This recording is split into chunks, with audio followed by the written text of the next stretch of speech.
Hi, this lesson is about the subjunctive, how to use it, part 2. Hola, esta lección es sobre el subjuntivo, cómo usarlo, parte 2. Hello, welcome again. We will continue studying how and when to use the subjunctive. I will teach you now a structure which triggers the subjunctive.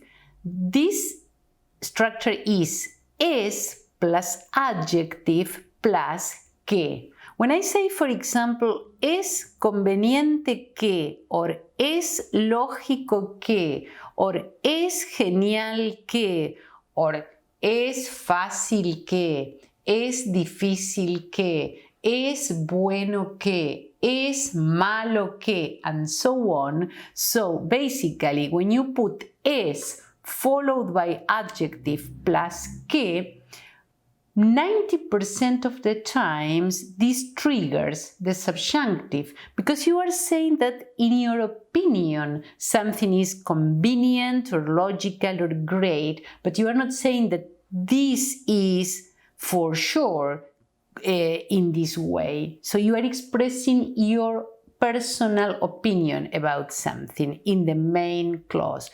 So, es conveniente que estudies muy bien estos verbos, meaning it's convenient that you study very well these verbs. I'm saying that something is convenient, but I don't know if you are going to study the verbs or not. That's why I put the subjunctive. Es lógico que al principio te parezcan complicados. I'm saying that if they seem to be complicated at the beginning, this is entirely logical, but I'm not saying that they seem to be complicated to you because I don't know if this is the case. Or it's great if you can speak in Spanish. It's great if this happens, but I'm not saying that this is happening or not. Okay, so again, es más adjetivo más que triggers the subjunctive. But there is an important exception, but again, it's the same logic. When I say that something is clear, obvious, evident, or true, or is demonstrated, I'm saying that I am absolutely sure about this. Está claro, es obvio, es evidente, so it's obvious, it's sure.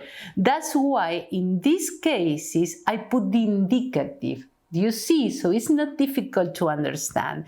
So when I say, for example, es obvio que es una buena amiga, it's obvious that she is a good friend, I'm saying that this is absolutely certain for me. Indicative. Now, what happens if I say no es obvio, or no es evidente, or no es verdad?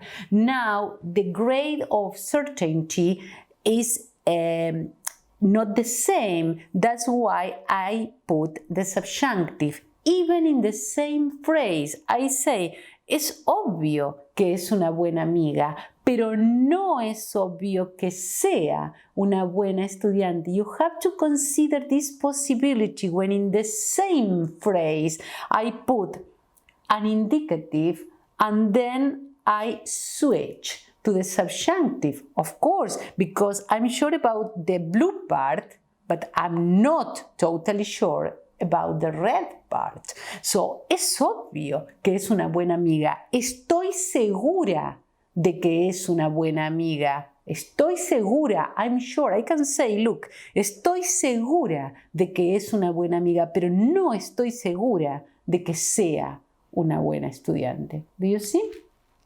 Ok, lo mismo. Estoy seguro de que viene mañana. I'm sure that he or she comes tomorrow. Pero no estoy seguro de que venga mañana. Indicativo, subjuntivo. Or, creo que tiene mucho trabajo. I believe that she or he has a lot of work. Ok, creo que tiene mucho trabajo. Indicative, but no creo que tenga mucho trabajo. I'm not totally sure. Subjuntivo. And now, consider this. I wrote a blue sentence which is identical to the red sentence except for the verb. indicative, subjunctive, but the meaning is absolutely different.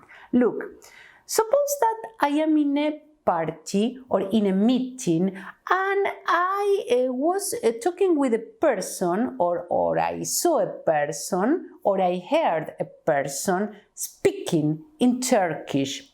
And now I don't know where is this person at this particular moment. So I say to my friend, I'm looking for a person who speaks in Turkish. Have you seen this person in the party? Estoy buscando a una persona que habla en turco because I know about the existence of this person. I saw this person a couple of minutes ago. I heard this person a couple of minutes ago. So this person is real. That's why I put the indicative. Now consider a second possibility. I have a text written in Turkish. I don't know a single word in Turkish and I need assistance. I need a person able to translate this text for me.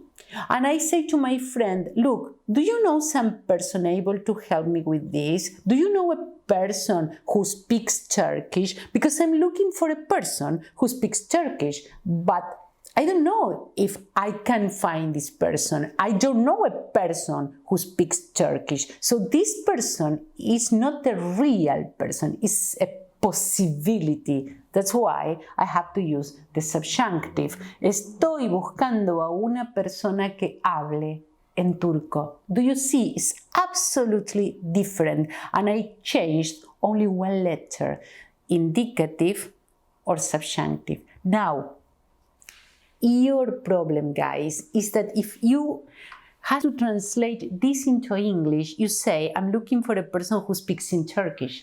And if you have to translate this into English, you say, I'm looking for a person who speaks in Turkish.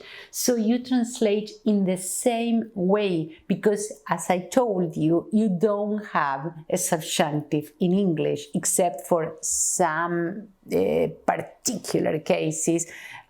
You basically don't have a subjunctive. That's the main difference with Spanish.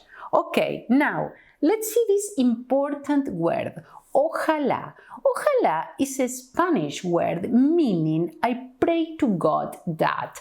And this is a part of our Arabic inheritance. If you don't know this, you have to know for your GCSE that Spain was invaded by the Arabs in the 8th century and the Arabs were living in Spain for more than 700 years. So as a result, in Spanish we have roughly 5,000 words from the Arabic language. One of them, and a very important one, is ojalá, meaning exactly I pray to God that. This is the Spanish word and this is the Arabic word. The Arabic word is pronounced more or less inshallah, and in Spanish it is ojalá, because Allah is the name of God for the Muslims. So we use this word all the time to say I wish something. When I say, for example, you have a party and I say, I hope you have fun in your party.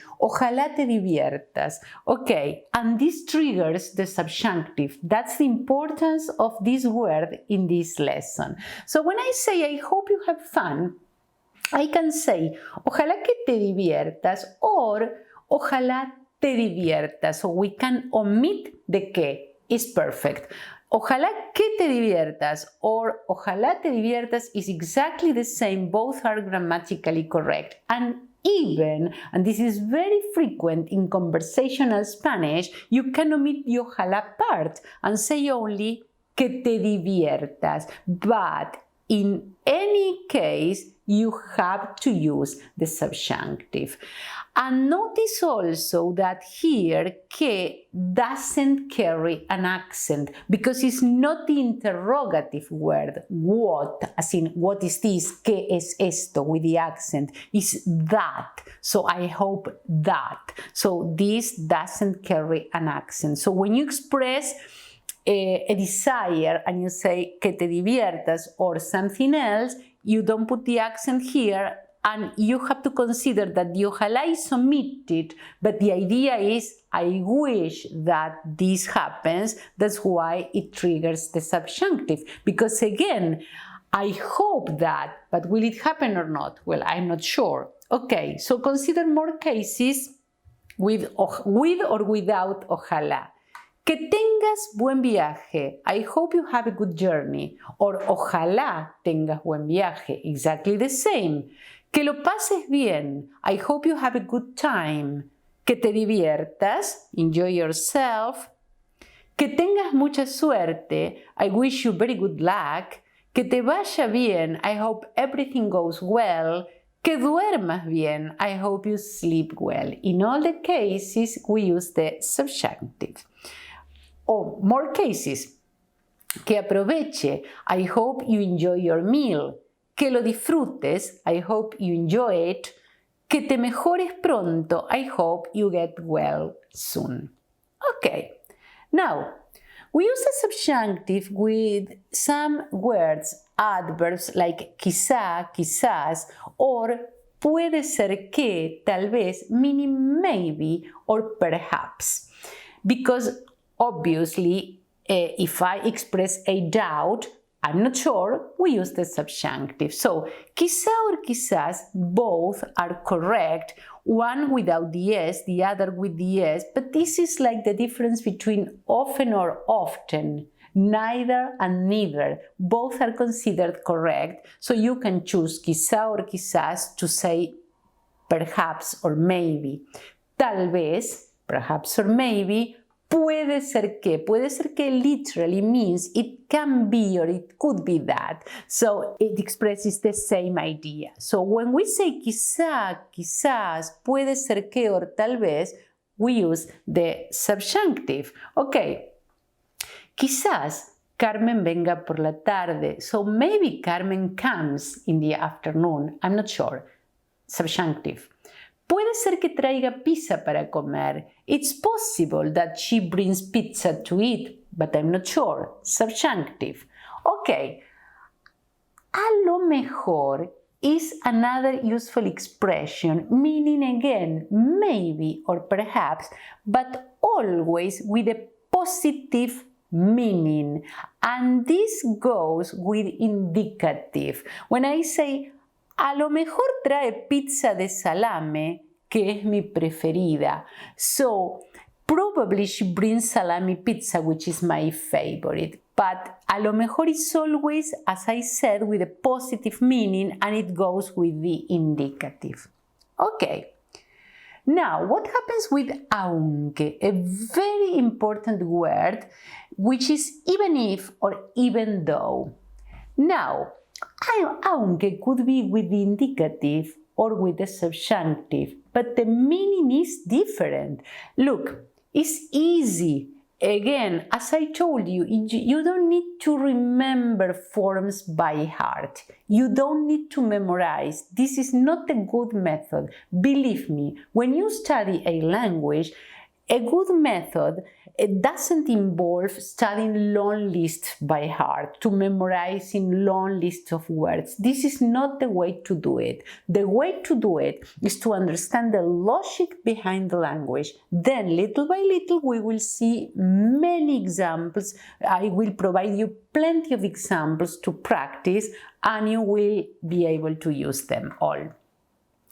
When we use aunque with indicative, I am informing something that really happens. Do you see? So, iremos, aunque nieva. We will go, even though it is snowing. So, it is snowing right now. And I say, we will go to the party tonight, even though it is snowing.